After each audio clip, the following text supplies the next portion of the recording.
Não fez o que devia, mas só fez o que queria, vai ter que se explicar. Timidez ou covardia, estupidez ou valentia, vai ter que se explicar. Diante de Deus não se esconde nada de bom ou de ruim. Deus sabe de qual a intenção dos homens, começo, meio e fim. Pois diante dos seus olhos tudo é luz, como o sol do meio-dia. Todos são iguais, todos são mortais. Diante dele não existem grandes ou sobrenaturais. Todos hão de ver que todo o seu poder. Céus e terra, anjos e homens se curvarão diante do rei.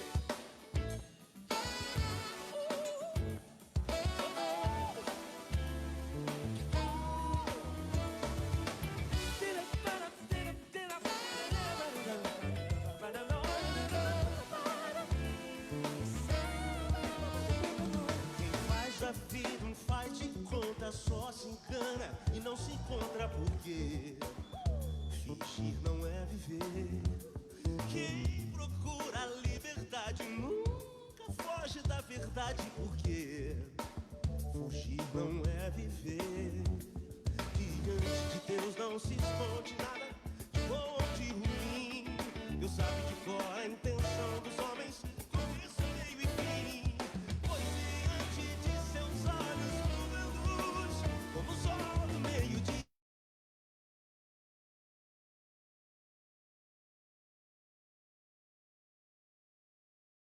Tem grandes naturais, condição de ver todo o seu poder. Terra, anjos e homens se curvarão diante de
Todos são iguais, todos são mortais.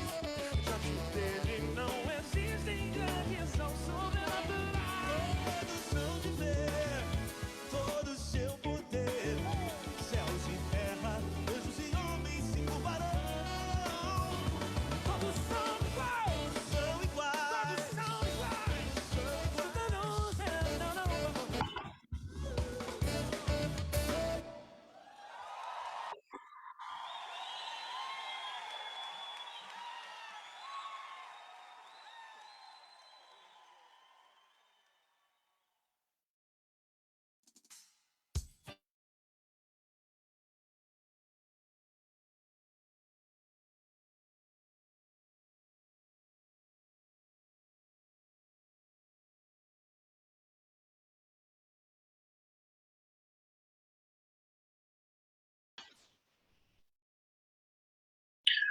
Bom dia a todos e todas. Tudo bem aí? Todo mundo me ouve? Dá um Perfeitamente. joinha assim. Então tá bom, gente. Bom dia, pessoal. É um prazer, mais uma vez, a gente estar junto na Escola Bíblica. De novo, a gente está num esquema exclusivo online, mas a gente vai estar junto por aqui mesmo. Hoje, só para avisar vocês, nós já estamos transmitindo diretamente no Facebook também. né? Então, eu gostaria de dar as boas-vindas a todo mundo que nos assiste na Primeira Igreja Batista de Poços, em casa, o pessoal que está vendo pela internet, que Deus abençoe muito vocês. Eu vou pedir que todos vocês só fechem o áudio de vocês, o vídeo vocês podem deixar, vai ser muito bom, se a gente ver a carinha de vocês. E hoje nós vamos ter uma aula com o nosso querido pastor João Marcos. A gente continua as nossas lições sobre imitadores, né? Sermos semelhantes a Cristo, para a gente imitar Jesus. E hoje o tema da nossa aula é o discípulo aprovado por Deus. Eu gostaria de orar pelo pastor, junto com vocês, onde você está aí, você feche seus olhos. A gente vai orar para que o Espírito Santo fale através dele, nos ensine, nos mostre aquilo que nós devemos fazer em nossas vidas para ficarmos mais parecidos com o nosso Mestre. Vamos orar? Meu Deus, meu Pai, eu agradeço ao Senhor por ter nos dado essa oportunidade maravilhosa de estarmos juntos aqui. Pedimos ao Senhor que o Senhor dirija e controle agora a fala do pastor João Marcos, ó Pai, que vai ler e explicar a Tua palavra, que essas lições possam fazer diferença nas nossas vidas cotidianas, que a gente possa ser melhor, ó Pai, nos nossos relacionamentos com o Senhor, com os outros, com a nossa família, com o nosso país. Senhor, tem misericórdia das nossas vidas neste momento tão grave que passamos, ó Pai. Nos salva, pedimos ao Senhor, ó Pai, que o Senhor continue, Pai, nos dando, Senhor, alívio neste momento tão difícil. Te pedimos pelos nossos amigos que estão doentes, ó Pai, que precisam, Senhor, de cura, aqueles que estão enlutados, tem misericórdia, conforta, Pai. Te pedimos isso. E fala conosco agora. Pedimos isso em nome de Jesus e no poder do Teu Santo Espírito. Amém. Pastor João Marcos, o pastor está com a palavra, é só desmutar aí o seu vídeo. A gente não está ouvindo porque o seu áudio ainda está fechado.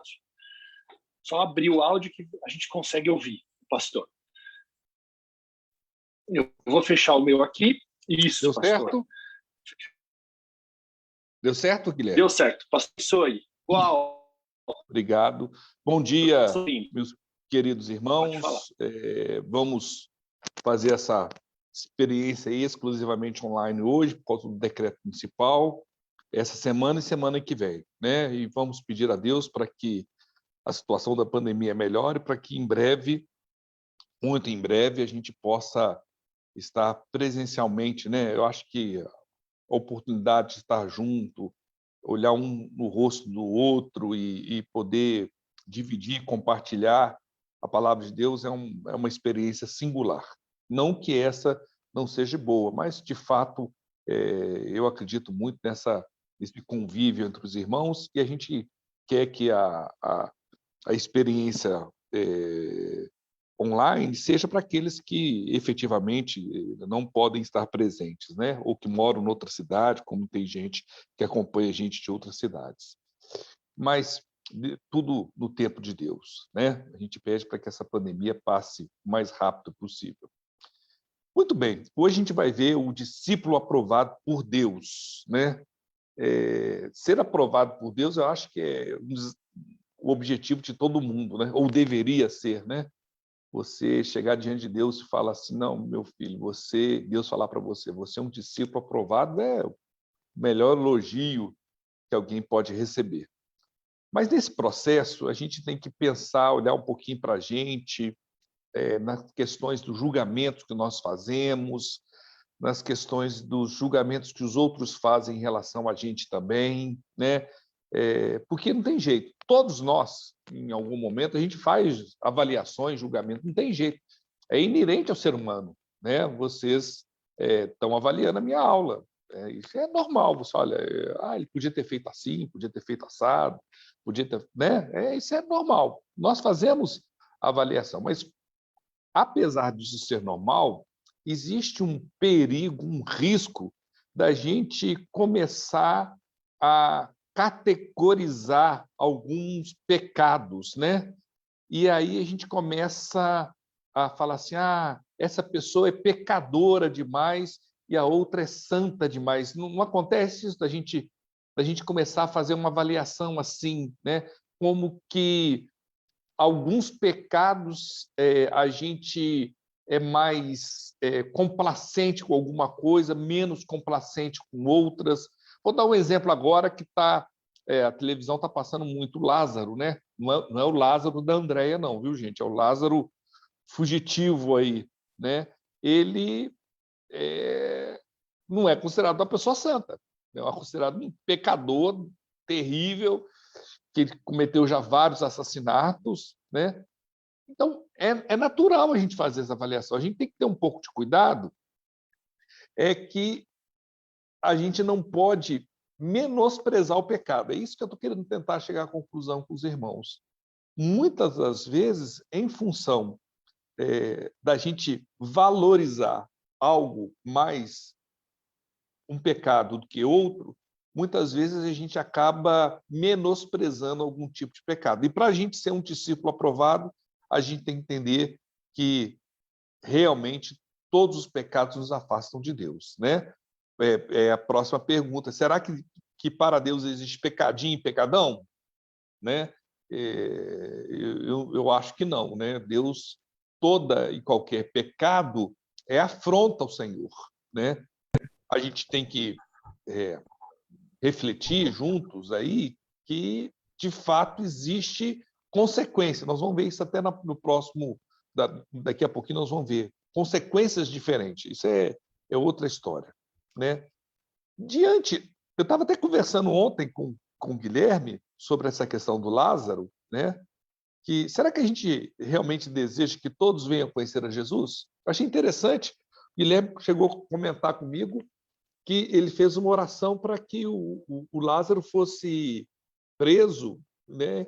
E que a graça de Deus se manifestasse na vida dele. Já pensaram, meus irmãos, um assassino serial como esse rapaz, se for preso e aceita Jesus como Senhor e Salvador da vida dele? Que transformação, que vira até filme, né? Vira até filme.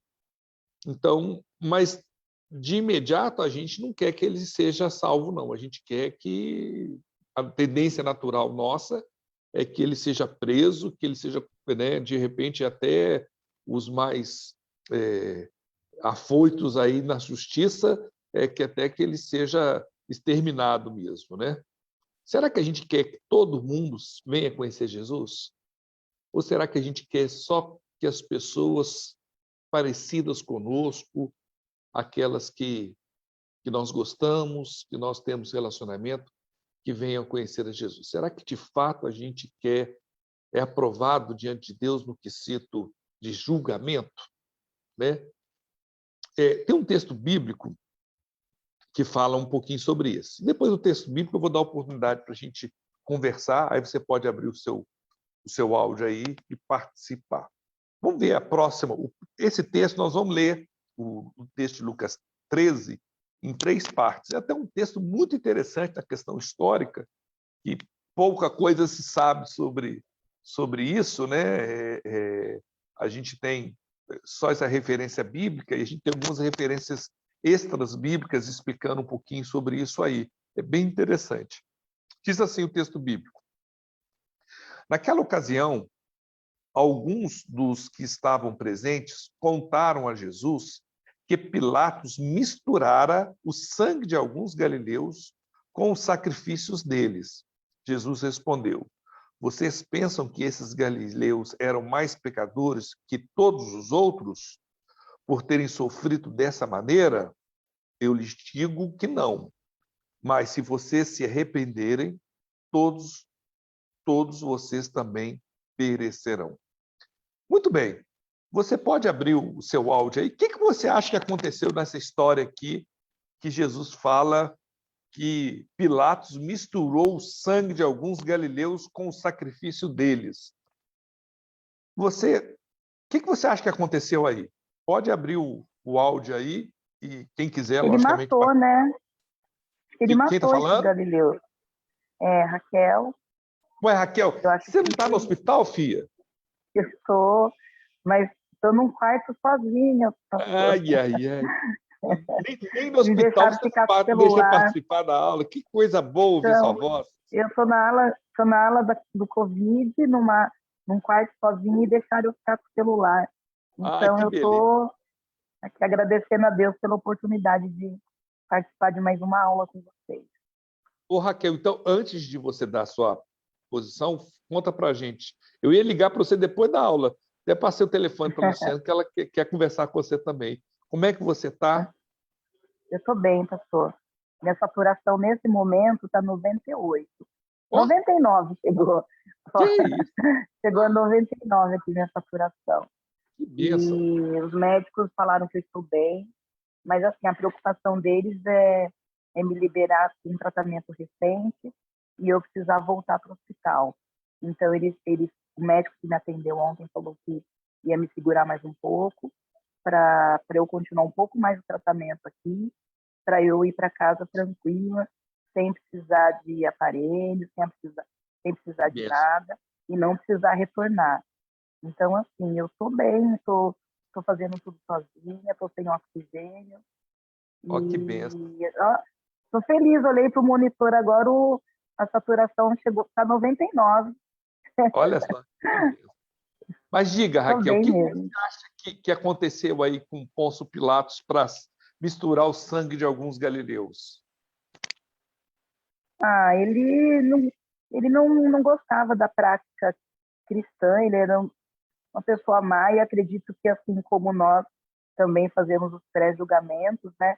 O pastor estava falando aí do Lázaro, a gente assiste o jornal torcendo para a polícia pegar e capturar, né? Mas eu acredito que ele também tem assim, ele precisa ter um encontro com Deus. E mesmo Exato. que, né? Porque eu pensei em Paulo. Paulo também era perseguidor. Eu não sei se a Bíblia fala, mas eu acredito que Paulo deve ter cometido muitos crimes contra cristãos também, né? Eu não sei se a Bíblia fala sobre isso. E Paulo, Comenta. de perseguidor, se tornou um discípulo, né? Uma pessoa que a gente, inclusive um apóstolo que a gente se espelha aí na caminhada. Mas, assim, eu acredito que quando fala misturou o sangue de sacrifício com o próprio sangue dos galileus, é no sentido de matá-los mesmo, eu acho. Na realidade, aí a gente não tem o cristianismo ainda, tá, Raquel? Porque Jesus está falando e a igreja cristã foi pós Jesus Cristo, né? Concorda? Depois que Jesus Cristo ressuscitou, em Atos 2, que inaugurou a igreja. O que acontecia é que Pôncio Pilatos não gostava dos judeus. E teve aí a gente vê isso em outros livros. E pelo relato dos outros livros, né, dos outros achados históricos, que acha que é esse fato que Jesus está citando aqui.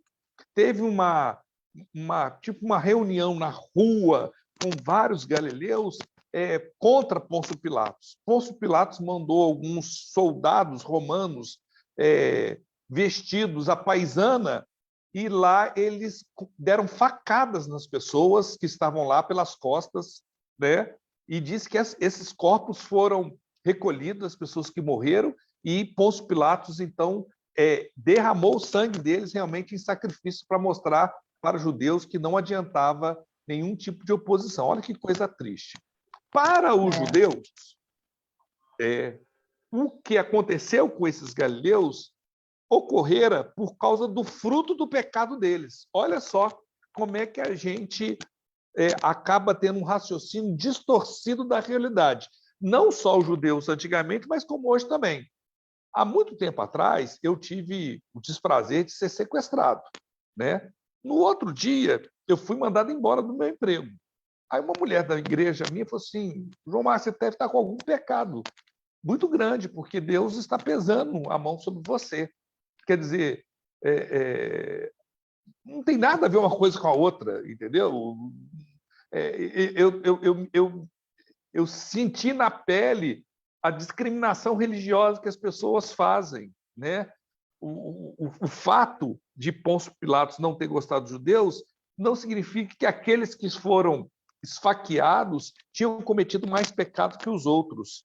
Jesus afirma claramente no texto que não era esse o motivo deles terem morrido daquela maneira. Não era por causa dos pecados dele. Inclusive, ele termina o texto, Raquel, falando assim, olha, Inclusive, se vocês não se arrependerem, acontecerá a mesma coisa com vocês. Vocês precisam também se arrepender, senão também vocês morrerão. E aí Jesus já está fazendo uma alusão da morte espiritual.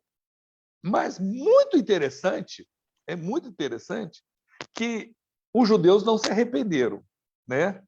E quando Jesus estava para ser crucificado, o texto de Mateus 27, 24 e 25, diz o seguinte: quando Pilatos percebeu que não estava obtendo nenhum resultado, mas, pelo contrário, estava se iniciando um tumulto, mandou trazer água, lavou as mãos diante da multidão e disse: estou inocente do sangue deste homem. A responsabilidade é de vocês. Todo o povo respondeu: que o sangue dele recaia sobre nós e sobre os nossos filhos. Todo mundo acho que lembra desse texto. O que muita gente não sabe é que anos depois, cerca de 30 e poucos anos depois, né, da crucificação de Cristo, de fato houve um cerco em Jerusalém muito grande e o templo foi destruído. O templo foi destruído e milhares de judeus morreram. Depois, no ano 135, o templo que estava tentando ser reconstruído foi destruído novamente de forma definitiva, de forma que nunca mais ele foi reconstruído. Hoje, o que nós temos no templo original é apenas um muro, né, que é chamado hoje, é um lugar de visitação, Muro das Lamentações, porque foi destruído. Muito provavelmente que, quando Jesus fala que se eles não se arrependessem, eles também morreriam, eles não tinham noção de que, anos depois, não morreriam só espiritualmente, mas também fisicamente, como ocorrera no ano 70, né? Que muitos daqueles que estavam falando por Jesus, provavelmente, alguns deles poderiam estar vivos ainda, né? Muito bem. A gente tem que reconhecer, queridos, os valores. Então, o cristão aprovado é aquele que reconhece os valores do reino, que não julga, né? Que não é sectário, que não faz acepção de pessoas, que não atribui o seu grau de justiça, né? A sua régua de justiça em relação a outros, né? Por isso que eu pergunto, será que existe o perigo de termos a mesma forma de pensar dos judeus? O que os irmãos acham? Quem quiser participar, pode abrir seu microfone aí. Um de cada vez para não dar confusão, gente. Ninguém? Pastor, o perigo tem sim. Tem perigo. Tem perigo. A resposta é essa. Agora, por quê? Né? Quais são as implicações disso? Aí já é outro esquema. Exatamente. De fato, existe perigo. A gente muitas vezes, Guilherme, corre o sério risco de ser muito parecido com os judeus, em todos os aspectos. E muitas vezes a gente lê a Bíblia com uma leitura muito crítica em relação ao povo judeu. E a gente se esquece que a gente estava sendo representado ali.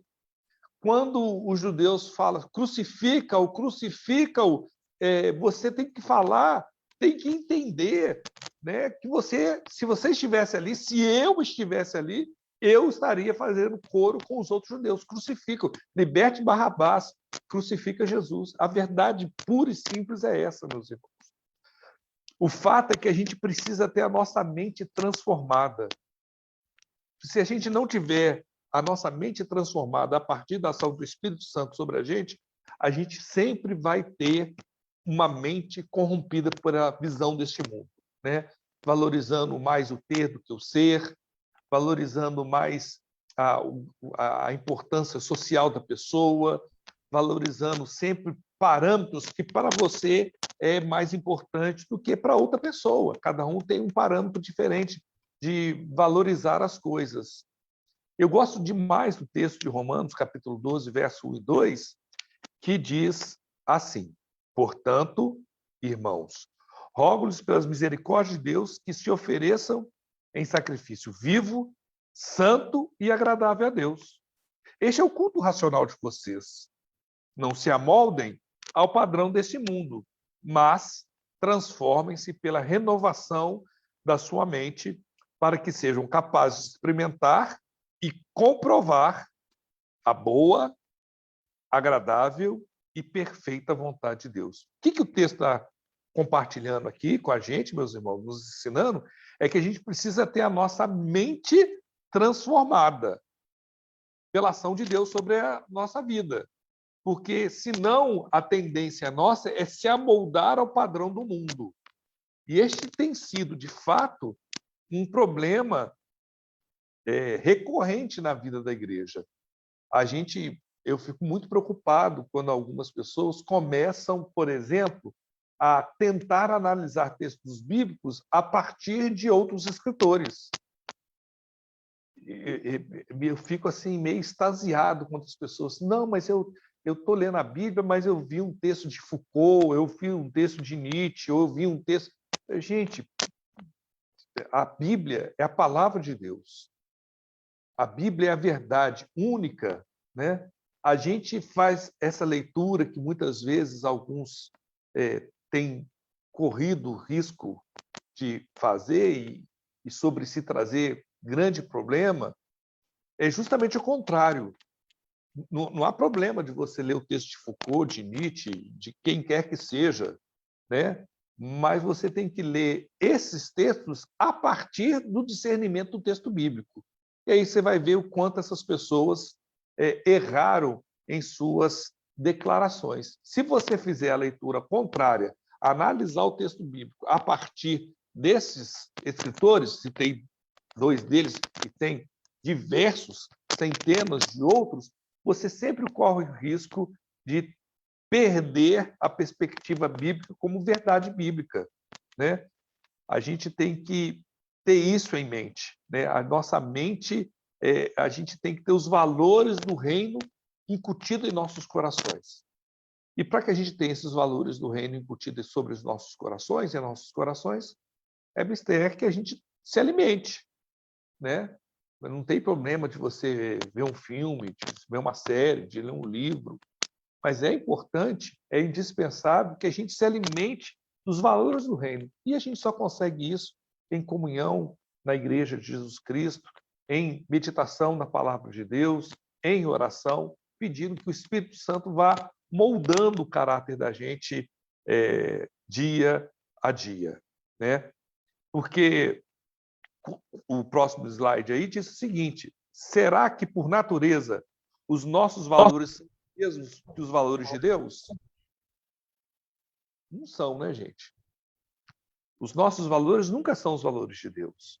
O texto de Isaías 55, 8 e 9 diz o seguinte: pois os meus pensamentos não são os pensamentos de vocês. Olha só que interessante. Deus falando, os meus pensamentos não são os pensamentos de vocês. Nem os seus caminhos são os meus caminhos, declara o Senhor.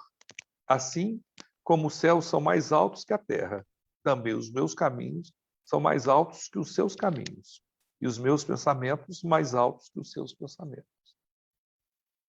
E quantas vezes a gente fica negligenciando entender, discernir os valores do reino de Deus, os pensamentos do reino de Deus, os caminhos do reino de Deus, em detrimento à minha vontade.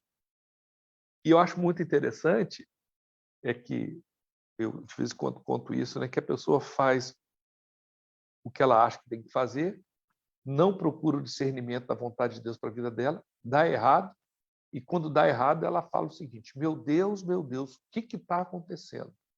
Né?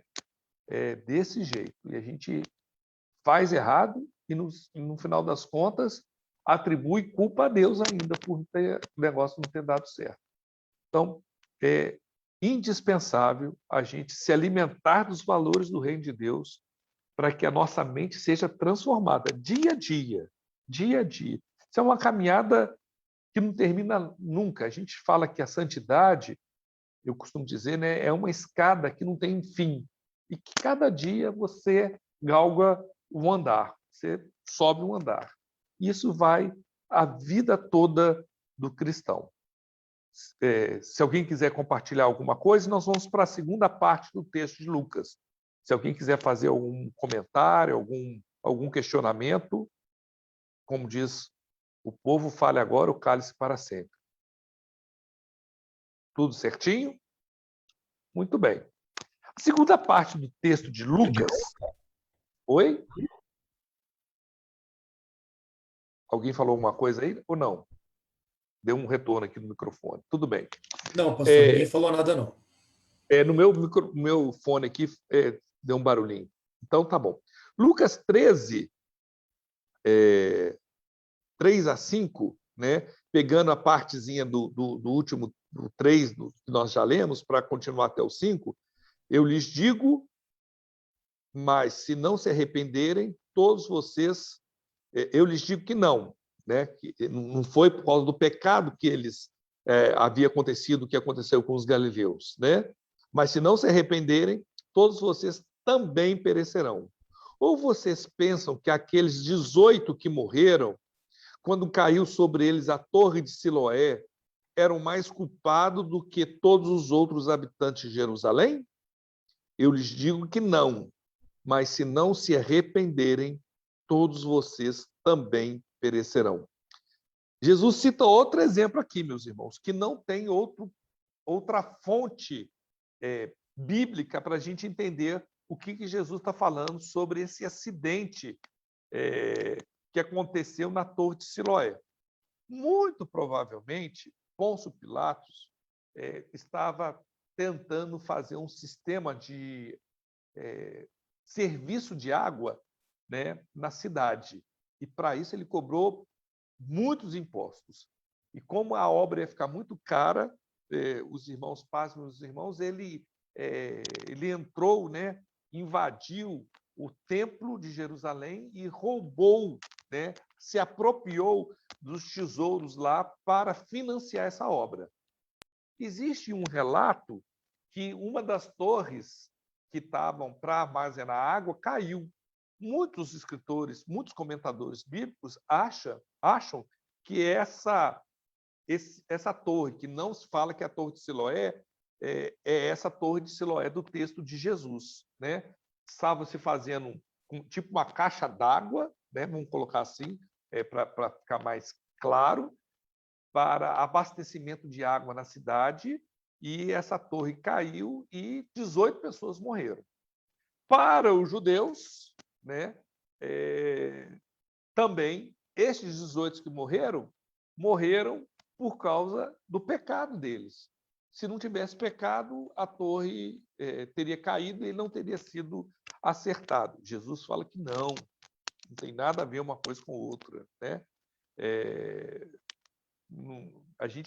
Jesus mostra um outro exemplo, que um desastre, um acidente, uma injustiça não é por causa dos nossos pecados, né? A gente está sujeito a cada dia a situações que a gente não tem controle, né? Mas a gente pode fazer um questionamento aí, né? Sobre que, de fato, para a Igreja de Jesus Cristo, o cristão aprovado é aquele que se arrepende, né? Um questionamento que a gente pode fazer é o seguinte: pecado tem consequência, meus irmãos? O que os irmãos acham? Um pecado tem ou não tem consequência nessa perspectiva que nós estamos estudando, de que, em função do pecado, não é que por causa do pecado que a pessoa morreu num acidente, ou porque, no caso do primeiro exemplo, recebeu uma facada de Pôncio Pilatos. Se Jesus fala que não é por causa disso que aconteceu com eles a morte, não era por causa de algum pecado, a gente pode afirmar que pecado tem ou não tem consequência? Gente, sim ou não? Sim, o pecado tem consequência. O pecado tem consequência. E como é que a gente pode contemporizar, então,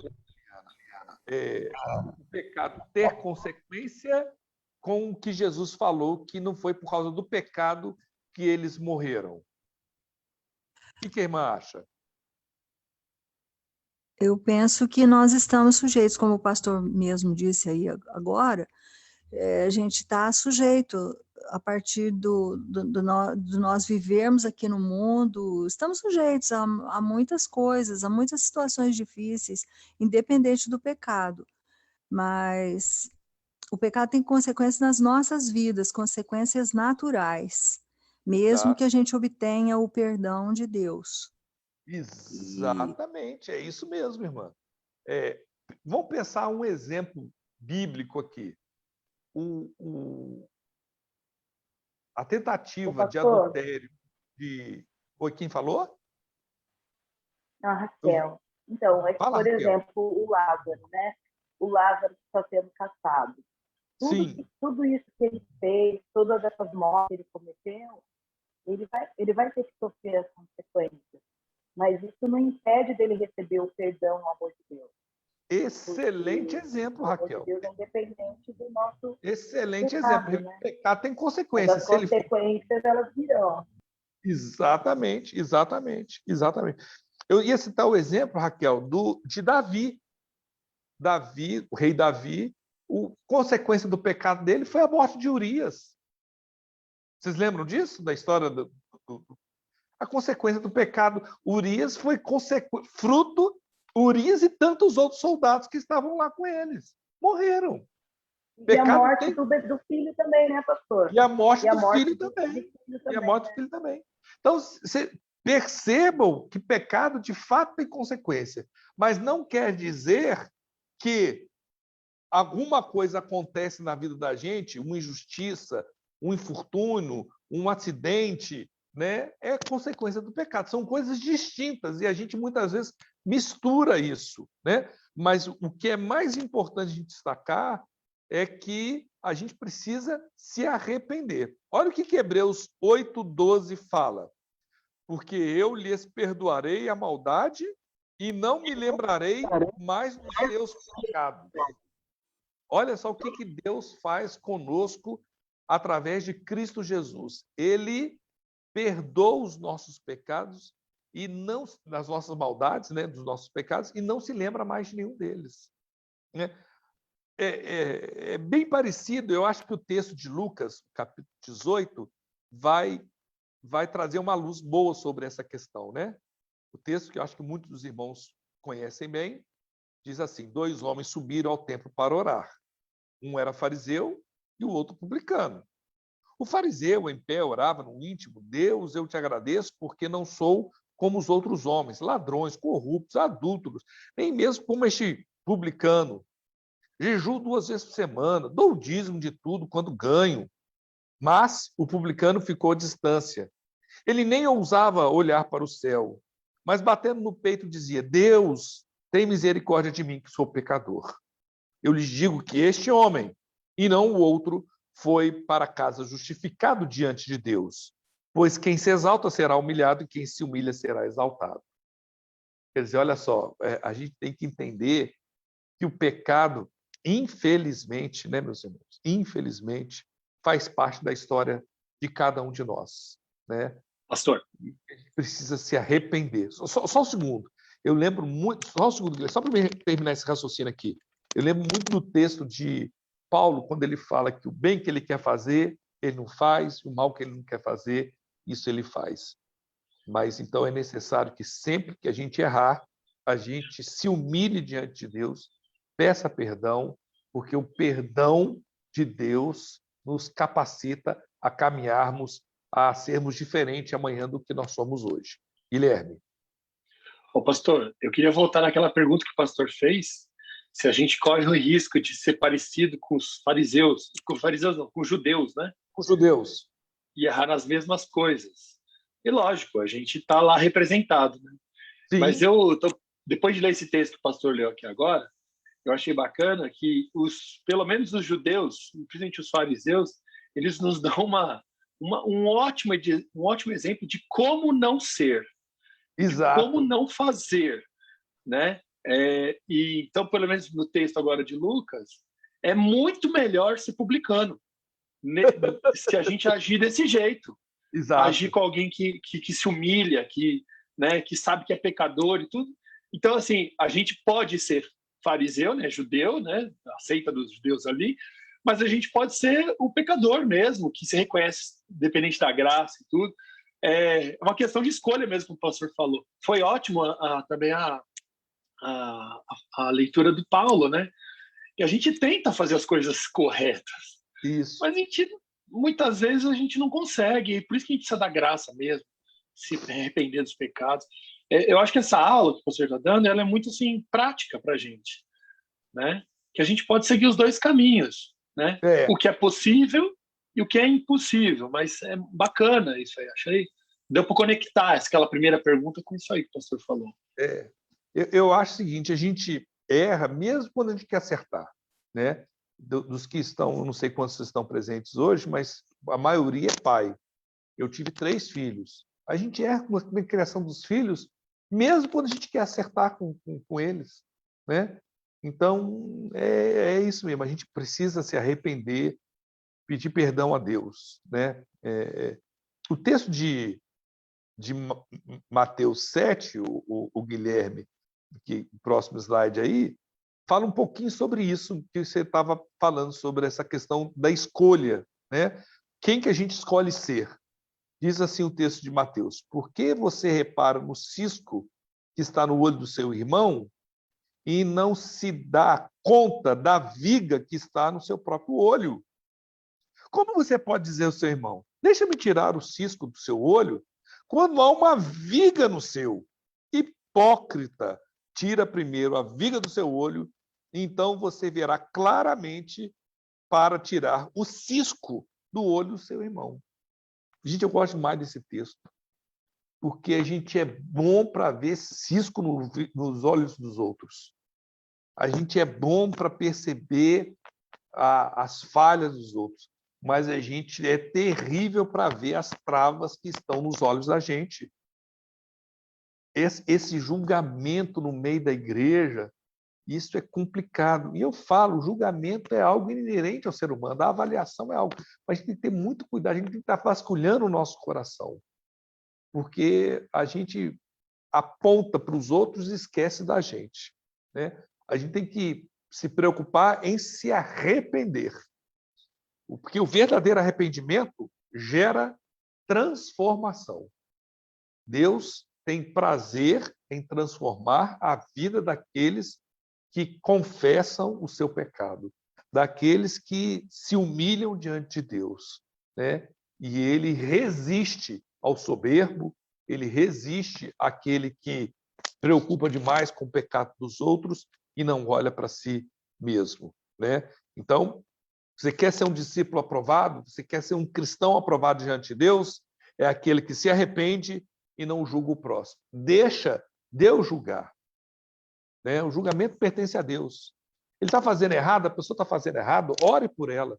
A gente muitas vezes preocupa muito mais em apontar os erros do que propriamente pedir misericórdia de Deus sobre a vida daquelas pessoas, né? Então, a gente tem que julgar menos, né? Eu falo, todos nós, eu me incluo aí também, viu, meus irmãos? Muitas vezes a gente acaba se vendo julgando a ação, a atitude, a ação, a fala, a postura de uma pessoa e preocupa muito pouco com a ação, com as falas, com as posturas de nós mesmos. Tá bom? Eu percebo... Raquel e Eliana. Raquel primeiro e depois a irmã Eliana. Eu percebo Pode falar. que, às vezes, a gente comete as mesmas coisas que as outras pessoas, mas quando a gente vai em autodefesa, parece que aquilo que a gente cometeu é ameno, a gente tem a mania de amenizar, né? De tornar aquilo menor. Então, até, por exemplo, um assassinato, eu sempre vou procurar alguma desculpa para aquele meu ato, porque eu que cometi. Mas quando é com outro, eu não sou piedosa, né? Eu não sou piedosa, eu não tenho esse mesmo julgamento, esse mesmo olhar. O negócio é o seguinte, Raquel, comigo piedade, com o outro justiça. É isso aí mesmo. A gente defende isso aí. Comigo piedade e misericórdia. com o outro justiça. É isso mesmo, infelizmente. Irmã Eliana. O pastor, o pastor falou aí sobre avaliação, que a gente avalia o que as outras pessoas estão fazendo. Mas acontece que existe uma linha muito tênue entre a avaliação e o julgamento. É Quando a verdade. gente percebe que alguém está errando e a gente passa a orar por ela, a gente está avaliando. E o julgar é bem difícil a gente separar essas duas coisas. É muito difícil, não. Eu concordo plenamente. É difícil. Pastor, e outra coisa, eu queria uma explicação, um esclarecimento do pastor a respeito da consequência do pecado. Voltando, eu ia falar, mas não tive mais oportunidade de falar na outra questão. Sim. Por exemplo, a consequência do pecado de alguém, ela vem sempre na mesma área? Ela pode vir sempre na mesma área? Por exemplo, no caso de Davi, foi um pecado de adultério e um pecado de homicídio. Sim. E ele recebeu, no caso do homicídio, por exemplo, do Urias, o filho morreu. Sim, sim. Né? Na parte do pecado de adultério, sei lá, ele também teve os problemas na família. Sim. O pastor pode falar um pouquinho sobre isso? Sim, sim. Se é sempre na mesma área? Não, eu acho que não. Eu acho que não. Eu acho que as consequências do pecado eles podem se manifestar em diversas áreas, né, na vida da pessoa, né? A pessoa que é invejosa, né, acaba sofrendo consequências em diversas áreas da vida dela, né? Mas pode ser que seja manifesto mais nesta área. Por exemplo, estou falando inveja, ciúme, ganância e tantas outras. Mas eu não creio que está restrito exclusivamente, por exemplo, o pecado da ganância se manifesta, tem consequências só sobre essa área na vida da pessoa. A pessoa que muitas vezes é gananciosa, ela pode ter como consequência relacionamentos terríveis com outras pessoas, que é uma consequência pior do que essa, uma pessoa ser sozinha na vida, ninguém quer conviver com ela porque ela é gananciosa. Então, eu acho que pode ser que a consequência seja na área em que a pessoa está cometendo aquele pecado, mas eu acho que pode, eu não vejo base para que seja exclusivamente nessa área. O que eu lembro é que Davi, quando escreve o Salmo de lamento sobre o seu pecado, sobre confissão de pecado, ele fala que enquanto ele não confessou, os ossos dele, né, estavam ressequidos, a alma dele estava doendo. Quer dizer, essa é uma consequência terrível, né? Esse distanciamento do relacionamento com Deus pela falta de confissão, pela falta de humilhação e de confissão, de arrependimento diante de Deus. Ok? Pastor, diga. Pastor, o pecado da gula parece que detona o corpo, né? Isso. Mas detona também as emoções, né? De Exato. Ansiedade e tudo. Tem uma ansiedade, né? Autoestima. Estima, então... exatamente, por aí vai. É verdade. Então, você vê que o negócio é como uma erva daninha, né? Onde encontra espaço o pecado, ele vai se alastrando e gerando várias consequências na vida do ser humano. E, de fato, irmã Liana, essa questão do julgamento é muito tênue, a divisa entre avaliação e julgamento, né? É muito tênue, muito difícil mesmo.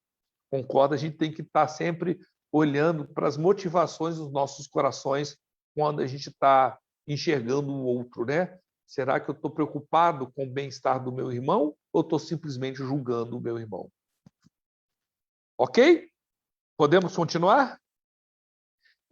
Um texto clássico que fala sobre questão de pecado, que a gente está tratando hoje aqui, é o texto de Gálatas, capítulo 5, a partir do verso 19, né? Sobre os frutos do Espírito, o fruto do Espírito e os frutos da carne, né? Diz assim: ora, as obras da carne são manifestas: imoralidade sexual, impureza, libertinagem, idolatria, feitiçaria, ódio, discórdia, ciúmes, ira, egoísmo, dissensões, facções, inveja, embriaguez, orgia e coisas semelhantes.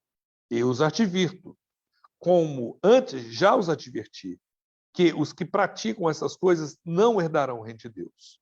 Mas o fruto do Espírito, e é interessante que ele usa o fruto do Espírito no singular, né? O fruto, quer dizer, é como se fosse um cacho de uva só com várias uvas, né?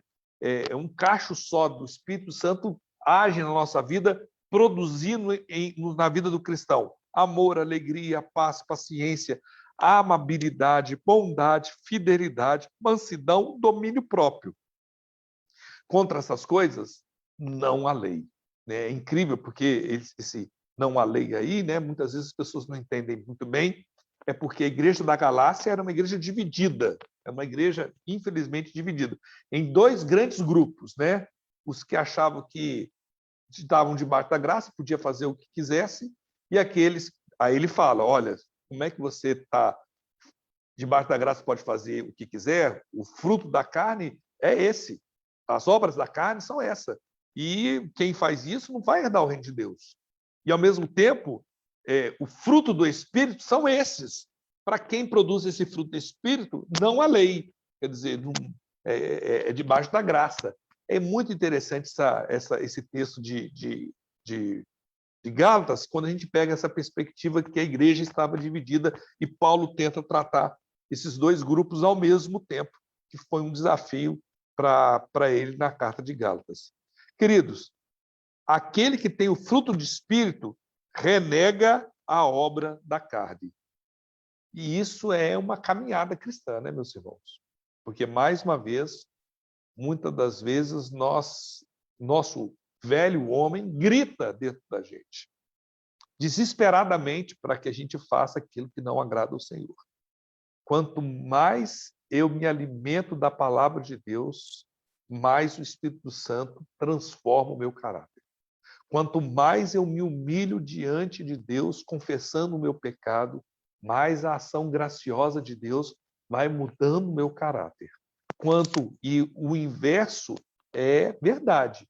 Quanto menos eu me humilho, quanto menos eu confesso, quanto menos eu medito na palavra de Deus, mais o meu velho homem tem capacidade de tomar conta do meu ser, da minha mente, da minha vontade e de produzir coisas que não agradam a Deus.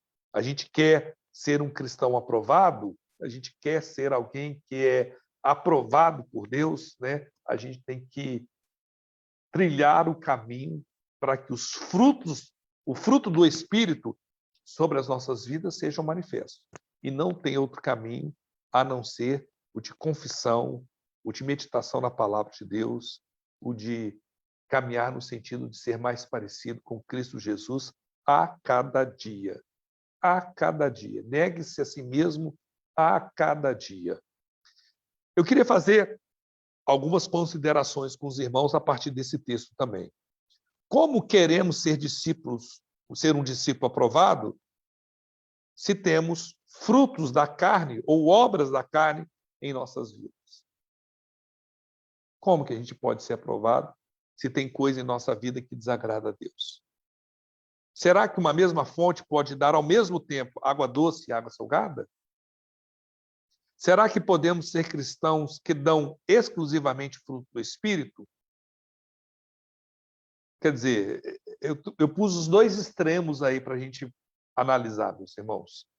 A gente não pode ser um cristão aprovado se a nossa vida é tomada pela nossa carne, pelo nosso velho homem. Lembremos-nos que a gente fala que vivo não mais eu, mas Cristo vive em mim. Não é verdade? O texto lá do próprio Paulo, em Gálatas, capítulo 2. Ao mesmo tempo, a gente tem que admitir, a nossa humanidade, que a gente não consegue dar exclusivamente fruto do Espírito. Oh, glória a Deus, se eu fosse alguém que desse exclusivamente fruto do Espírito. Eu não consigo, meus irmãos. A gente não consegue. Então, essa caminhada cristã é uma caminhada de constante aprendizado diante de Deus, né? Para que a gente entenda que a cada dia eu tenho que pedir que a misericórdia de Deus seja manifesta sobre a minha vida, para que eu dê mais fruto do Espírito e cometa menos obras da carne em minha vida. Isso é o dilema do cristão, né? Ser mais parecido com Cristo e ter menos obras da carne sobre as suas vidas. Eu queria, para isso, ler dois textos pequenos aí para os irmãos, né? Diz o texto de Lucas, que é a terceira e última parte aí do texto que nós estamos lendo, né? Jesus fala assim: então contou essa parábola. Um homem tinha uma figueira plantada em sua vinha. Foi procurar fruto dela e não achou nenhum. Por isso disse ao que cuidava da vinha: já faz 3 anos que vem procurar fruto nessa figueira e não acho. Corte-a. Por que deixá-la inutilizar a terra? Respondeu o homem: Senhor, deixa por mais 1 ano, e eu cavarei ao redor dela e a tubarei. Se der fruto ano que vem, muito bem. Se não, corte-a. Queridos, o que Jesus está falando? Que não acontece muita coisa que acontece nas nossas vidas, né? Não é consequência do pecado. O infortúnio, os problemas. Mas que a gente tem que estar preocupado em viver uma vida que agrade a Deus. Que dê fruto de espírito. Porque se a gente não der fruto, né, pode acontecer o que acontece com essa figueira aí. Ela não estava dando fruto. E parece que Deus deu mais 1 ano de vida para essa figueira. Eu fico pensando até quanto a misericórdia de Deus vai se estender sobre as nossas vidas, né? Houve tempo que Deus exerceu juízo, porque Deus é amor, mas Deus é justiça também, né, meus irmãos? Eu fico lembrando da época que Deus exerceu juízo, porque parece que o limite para Deus chegou ao fim, e Deus exerceu o juízo. Foi o que aconteceu no dilúvio. Foi o que aconteceu várias vezes na caminhada do povo lá, quando cometeu pecado, quando ele mandou pragas. Foi o que aconteceu na Torre de Babel. Em vários textos, a justiça de Deus se manifesta. Eu fico pensando até quando a gente vai estar tentando o limite de Deus sobre as nossas vidas. Será que a gente está vivendo o tempo que a gente está dando fruto? Se a gente não está dando fruto, será que a gente está no tempo que a gente precisa limpar a nossa terra, adubar o nosso coração, para que a gente dê fruto enquanto ainda há tempo? Enquanto ainda há tempo. Eu acho que a gente tem que ter muito cuidado. Ser cristão não é coisa simples, não. A gente não pode menosprezar o cuidado, o amor de Deus sobre as nossas vidas. E a gente não pode esquecer que Deus é amor, mas Deus é justiça também. O texto de... Pastor. Diga. Pastor, só uma parte que eu gosto muito desse texto, e o pastor falou muito bem, é o de que a figueira estava plantada numa vinha e tinha alguém que cuidava dela. Sim. Então, ela recebeu todas as possibilidades, recebeu todos os cuidados, né? As condições todas para que tivesse fruto. Eu acho que isso acontece nas nossas vidas também. Deus dá as condições para a gente, mas é nosso trabalho dar fruto. Não é o trabalho de Deus dar fruto, é nosso trabalho. Então, às vezes a gente, ouve tanta aula, ouve tanta mensagem, sabe o que fazer, se informa tanto, mas na hora de ser amável, na hora de ter o domínio próprio, de exercer o amor mesmo, né, que são todos esses gomos aí dessa mexerica aí, que é o fruto do Espírito, a gente não faz, entendeu? Deus tem dado as condições, isso eu não tenho dúvida, mas cabe a gente dar fruto, né? A justiça vem se a gente não der fruto, mas não é porque Deus não me adubou, Deus aduba, Deus dá o crescimento para a gente, mas a gente tem que dar fruto. Né? É um trabalho cooperativo, digamos assim. É isso mesmo. É o que o texto próximo fala, né, o Guilherme? Todo ramo que está estando em mim, todo ramo que estando em mim não dá fruto, ele corta. E todo que dá fruto, ele poda. Quer dizer, esse é o cuidado de Deus sobre as nossas vidas. Muitas vezes Deus poda a gente, que muitas vezes gera dor, mas é Deus corrigindo, trabalhando no nosso caráter. Para quê? Para que ele dê mais fruto ainda. Se alguém não permanece em mim, Será como o ramo que é jogado fora, seca. Tais ramos são apanhados, lançados ao fogo e queimados, né? Então, assim, se a gente não der fruto, meus irmãos, a gente pode ser cortado da videira. Agora, se a gente der fruto, Deus vai podando a gente, vai mostrando, ensinando, corrigindo, né? Mostrando como que a gente tem que ter o nosso caráter transformado a cada dia. Ok? E para encerrar, então, meus irmãos, né? Eu queria ler Hebreus 3, 7 a 9. Assim como diz o Espírito Santo, hoje, se vocês ouvirem a sua voz, não endureçam o coração, como na rebelião, durante o tempo de provação no deserto, onde os seus antepassados me tentaram, pondo-me à prova, apesar de, durante 40 anos, terem visto o que eu fiz. Queridos, o desejo do meu coração é que eu e você, que nós não tenhamos o nosso coração endurecido. Muito pelo contrário, que a gente possa estar ligado à videira verdadeira, que é Jesus Cristo, né? Entendendo que a gente precisa se arrepender, afastando do nosso coração esse julgamento, muitas vezes doentio, que a gente faz sobre o outro, pedindo que o fruto do Espírito seja manifesto em nossas vidas a cada dia, né? E que a gente possa ser, nessa caminhada cristã, um cristão aprovado, um caráter cada vez mais parecido com o de Cristo Jesus. Amém? Nós vamos encerrar, então, a nossa lição. Eu vou convidar a irmã Eliana para encerrar com uma oração, por favor. Amém. Senhor nosso Deus, obrigada, ó Deus, pelas oportunidades que o Senhor tem nos dado.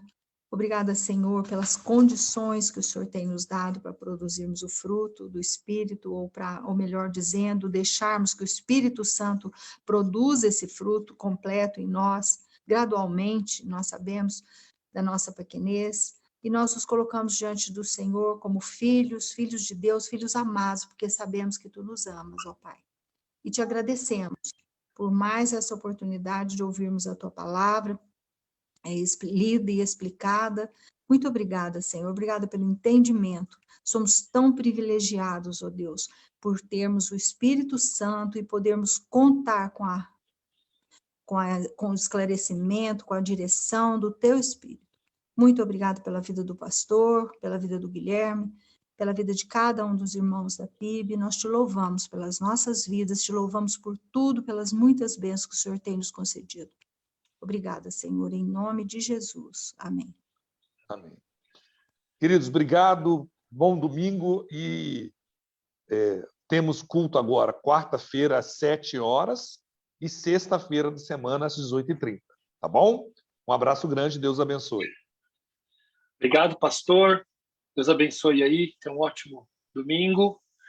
E a todos que assistiram essa aula pelo Zoom ou pelo Facebook, você que vai assistir gravado também, é muito bom que você esteja em contato com conteúdo de qualidade, né, bíblico, né, pastor? A gente sempre diz assim, que nosso compromisso é dar água limpa para o povo. Então, se você tem um comentário, se você tem alguma coisa para falar, quer tirar uma dúvida com o pastor, você manda aí uma mensagem aí no Facebook, quiser mandar aqui pelo chat também, a gente vai passar para o pastor, para o pessoal dos professores da Escola Bíblica, e estaremos aqui de novo no próximo domingo, às 10 horas da manhã, enviando o link pela página do Facebook e pelo lista de transmissão do WhatsApp. Que Deus abençoe vocês. Um abração, gente. Tchau, tchau.